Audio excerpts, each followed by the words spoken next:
Time now for a ride on a motorcycle definitely designed to make your buddies do a double take. Kawasaki's big bore retro sports machine, the ZRX1100. Designed with a nod to those early 80s Eddie Lawson replicas, the ZRX takes you on a trip down memory lane using 1990s technology. At the heart of this Z is a 1052cc liquid-cooled inline-4. It's essentially been lifted out of a ZX11 Ninja, retuned for more mid-range torque, and made into a 5-speed transmission. 4 semi-flat slide Keon carbs feed the Z the good stuff, while a 4-into-2-into-1 exhaust tackles the bad. And speaking of bad attitude, although from a distance this Z looks old-fashioned, the running gear is anything but. Both the 43mm fork and dual shocks out back are fully adjustable, while the 6-piston brake calipers look as if they've been lifted straight off a ZX7R. So how does this retro roadster ride? We asked the Post's David Booth and Motorcycle Online's Rob Harris to flog this green meanie. As soon as I got on it, I thought I was 21 years old again and had a full head of hair. Absolutely, it was great. It felt instantly recognizable. That was my first impression. I mean, I grew up on bikes like this. This is what I rode when I was 18 and started thrashing bikes around the streets and stuff like that. And of course the styling is instantly recognizable as reminiscent of the old Eddie Lawson replica. So it was like old home week. It was like going back to my parents' home or some sort of familiar place like that. It was instantly familiar. This is actually the Japanese version, which is supposed to have a limiter in, stops it from doing 190. I got it about 180 on a private test track, and I never noticed a lack of power. I mean, it just motored all the way up. It was really nice. It's the kind of thing that can get you into a lot of trouble very quickly if you're not careful.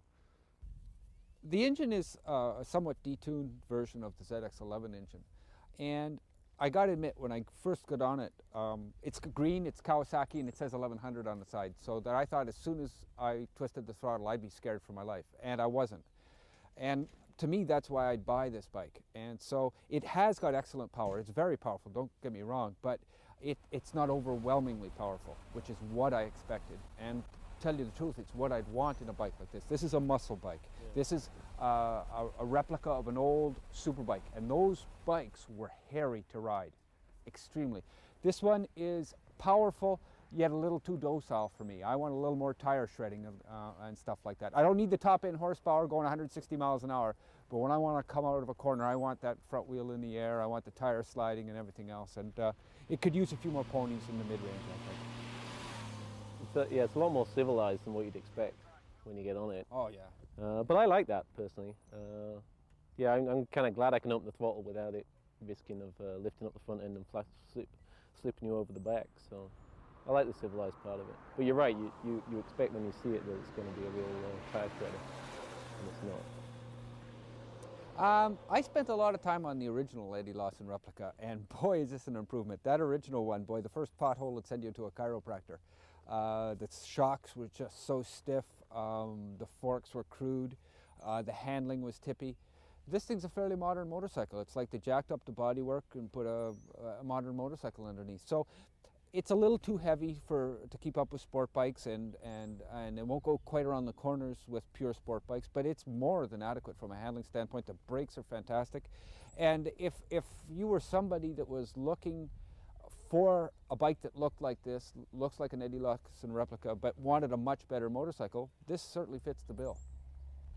Actually, one thing we didn't mention that's I think worthy of mention is the brakes. Front brakes are just great. Lots of power there. And the back brake is a bit numb, but that's kind of what you want. Again, sorry to keep comparing everything to the SV, but the SV locks up the rear wheel so easily. This one you can stomp on the back brake and no fear of locking it up. But then no fear of stopping either if you're just using the back brake. But the front brakes are great. It's just a really nice balance. You can grab a handful and a foot of brake and you're in control. What I really like about this, and most people would disagree with me, but I have a old GS 750 home. It's a 78, and I love it. And one of the main things I like about it is the riding position. Modern bikes, I tend to find they're over eager to get you down into either a crouching position for the sport bikes or a cruiser position where you're back on your spine. But this is just ideal. This is just the way it should be. You're upright enough so that you don't put weight on your wrist too much. You're slightly leant over so that you can cut into the wind and you don't get blown back too much. It's just ideal. I'd like to get some real time on this and see what it's like for a day's ride. But I'm really impressed. That's what struck me about it, and I wish they'd make more bikes like this.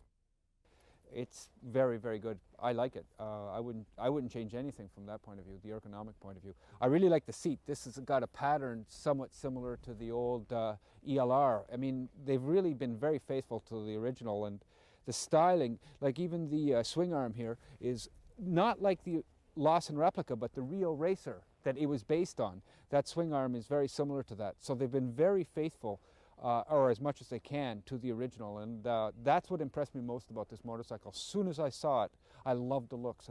The only thing I'd change would be the exhaust system, and that's just because it's too large to meet noise standards. Other than that, I wouldn't change a darn thing about the looks of the bike. The fit and finish is great, the look is great, it's authentic. I really like it for that. It's a great stylistic triumph for Kawasaki. Probably the best looking bike in their fleet, as far as I'm concerned.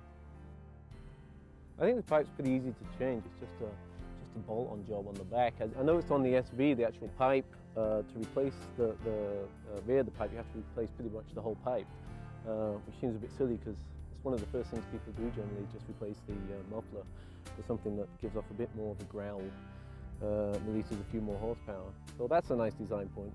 That's what it should be like, just 3 bolts and then put it straight on, put the aftermarket pipe straight on. It's got a nice turning radius, which I noticed. You can actually do a U-turn on a road without actually going off the road or having to do a 3-point turn, so that's nice. You don't get that on sport bikes. You know, if you're trying to send a message that about yourself, that you know that you like the 80s style motorcycle much more than the modern style motorcycle, but you're not willing to sacrifice the performance and handling, this is a good choice for you. Yeah. It really is.